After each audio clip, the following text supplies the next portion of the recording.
มีสายภูสายน้ำลำเสติดจอดกันและสนิทสนมกันเปรียบดังดวงจำปาคู่บัวหลวงประชาชนสองชาติมีความมุ่งหวังดำรงชีวิตอยู่อย่างมีสันติภาพและความสามัคคีมิตรภาพของชาติลาวเวียดนามได้กลายเป็นมรดกอันล้ำค่าพร้อมทั้งเป็นกำลังแห่งสำรวมตีเอาชนะศัตรูทุกโต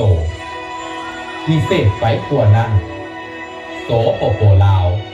ได้รับการช่วยเหลือจากสส.เวียดนามบ่ว่าจะเป็นการสร้างสะพานแห่งชาติหรือพาเรือวุ่งอังพาเรือลาวออกสู่ทะเลรวมถึงการแลกเปลี่ยนศิลปวัฒนธรรมการพัฒนาความเจริญศรีวิไลต่าง